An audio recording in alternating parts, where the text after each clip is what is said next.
Hey everybody, today is July 1st, 2021, and we're here with another Las Vegas Advisor weekly update. So the researchers at the Las Vegas Advisor have done a massive room rate survey. What did we find, Anthony? This is something that we do twice a year. And I mean, we look at room rates constantly. Every month we look at it. We look for changes. We look for resort fee changes, that sort of thing. But every year in July and December are typically the two best times for bargains. So we do a gigantic room rate survey. We call essentially every casino that has rooms in town. And I think we ended up calling 98 places, because we don't just do it here. We do it in way out in Prim. We do it in Henderson, so we call all around. And the reason this is significant is, A, it finds you some cheaper rooms and where to go and where the deals are, but B, it gives you an idea of what the casino marketing departments are doing. Because right at the top of the list in terms of how they market is what they do with their rooms. And the news is not very good. We found, out of those almost 100 that we called, we found 30 places that had rooms for $50 or less. This is the base rate. This doesn't count, adding in the resort fees, because then it's higher by anywhere from, who knows, $15 to $45. Right. But we found 30 places. That sounds like a lot. Last year at this time, we did the same survey with only 83 places because a lot of the places were closed coming out of the pandemic, and we had 48. So what we're seeing is a general rising of rates throughout all of Las Vegas. And for example, and some of them are really high. The worst one was Aria, which was $180 per night higher than it was in 2020. Oh, wow. Yeah, 180 per night. Okay, So go Aria. Yeah, we're seeing a lot of that on the high end. Yeah. For those who are interested, we checked, of course, we checked Resorts World. And Resorts World is a little different because they've got their very fancy Crockford's brand, and then they've got a couple of Hilton brands. And the price there, the best price we could find, this is for a weekday, was $135 plus a big resort fee of $45, so $180 total. And for a premium place like Resorts World that just opened that's hot, that actually doesn't sound that bad for a weekday. I'm sure the weekends are much more expensive. Yeah, the weekends will be more expensive. It's not that bad. It probably comes in, to be honest with you, it does come in. It came in less than Circa. Okay. Well, yeah, but there's a lot of good things that we're finding about Resorts World.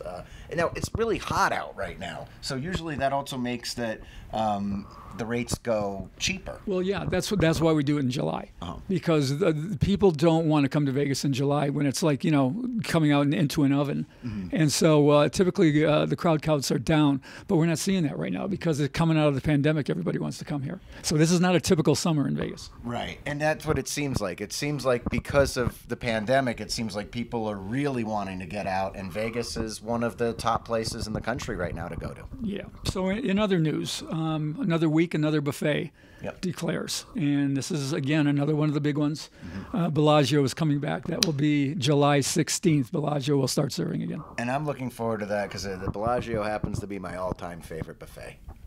Yeah, the prices, they're going to do brunch only, so you're probably not going to get some of the dinner things you get. They're kind of known. You were saying earlier that you like the crab legs there. It's one of the few places that does king crab legs. Yeah. I don't think that they're going to be there for brunch. We don't know yet. Yeah. Well, that's too bad because I sometimes refer to the Bellagio buffet as the king crab leg dinner for myself. Yeah, well, a lot of people do. $39 during the weekdays, $49 during the weekends is going to be the price. Okay. That's actually pretty competitive compared to like the Wicked Spoon and much better than the cost of the other big time ones like the Wynn, the Bacchanal. Those are significantly more expensive. Yeah. So I'm going to try this one as soon as it comes out. I think this one might be a little bit of a bargain at $39 on the weekdays. Yeah, definitely. Speaking of bargains, kind of. Yeah. A new $1 hot dog, right on the Strip, right next to Resorts World. It's the Slots of Fun. The Little Slots of Fun has a $1 hot dog and $1 beers. That's the good news. Now, where is the Slots of Fun? If you're looking for it, where is it? Oh, it's right. Well, it's just north of Resorts World, and it's just south of Circus Circus. Okay. So it's next to Circus Circus. If you know where Circus Circus is, it's the little casino, a little joint that's right next to, a little joint more than anything, right next to Circus. I actually know where it is now. Yeah. Okay. There you go. So I went and tried it, and it's the hot dog's kind of puny. The beer they poured it out of a pitcher that they had in the bar fridge, and it was kind of Flat. a little bit flat. Yeah. So I mean, this one's not great, but I'll tell you what: if you don't want to spend the money in resorts and you're looking around, and you say, "Look, let's just go get a bite," you can go get a hot dog next door. Yeah. Or my favorite hot dog, which you can find on the Las Vegas Advisor Top 10, is the South Point hot dog. Well, that's the best hot dog deal in town, which is why it's on our top 10. You know, that's a high-end hot dog. It comes with sauerkraut, onions, all the fixins. You can get a maximum of 3, and they're $1.25 a piece. They're good ones. You know, another good hot dog cart is at Gold Coast, where they sell them same thing. You can get them with mustard and onions and kraut. Those are $2.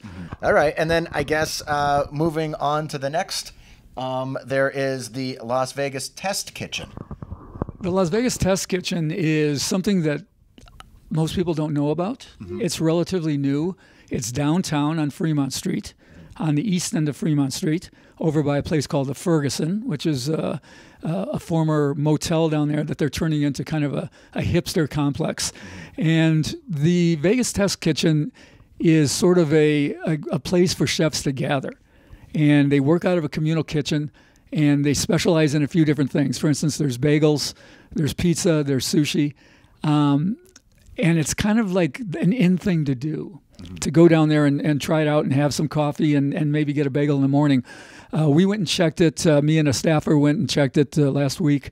And we went in the morning. We had a couple of bagel sandwiches, one with eggs and cheese, one with lox and capers and cream cheese.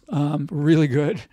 And it's just kind of a cool place to hang. It's they do some pop-up events. They had a big ceviche tasting about a week ago, and That sounds fun. Yeah. And so it's And kind of rotating chefs, right? There's not just one chef. Well, It's that's like- the interesting thing. I thought it was like a food court, Okay. but it's not. The chefs come in at different times, or they send their stuff in at different times, and you actually sit at a table and you order. Okay. And it's a high-tech experience. There's no paper menus, so you've got to have a QR code reader on your phone, and you got to know how to use it. Yeah. You know, I had one on my phone, didn't know what to do with it. That wasn't cool.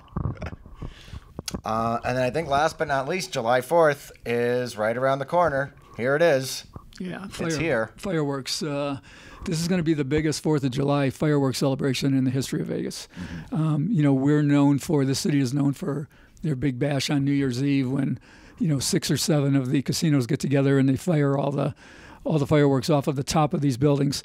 But they don't do that typically during the 4th of July. Usually the 4th of July, there's something at Caesar's Palace, maybe some scattered around, but they're going to do that same big New Year's Eve style spectacular on the Strip this year. And they're going to do it on the Strip, and I believe they're also doing it downtown. Well, there's going to be a different thing downtown. The Strip's going to be at 11 o'clock, and then prior to that, the Plaza's going to shoot off fireworks. Sometime in the middle there, probably Station Casinos will shoot fireworks on the east side from Green Valley Ranch, and I think on the west side from Red Rock. So really, if you're here on the 4th, all you got to do is look up. As soon as it gets dark, look up, and you're going to see fireworks everywhere. And then where are some of like the best places to be? Where would you go? Well, a lot of people, they want to be right there. So they go down to the Strip, and the Strip's open now, so you can do that. But really the best place to watch it is to go up where it's elevated. So you go to either the east side or the west side, where you actually go, as you're driving east or west, you actually are going up, towards the mountains. So you get over the city and you can see them firing there. So that's kind of nice. For me, we're just, Las Vegas Advisor is just a mile off the Strip. Less than a mile off the Strip. So I'll go up on my balcony and watch. Yeah. All right. Well, I might be there too. Yeah. That's this week. We'll see you next week.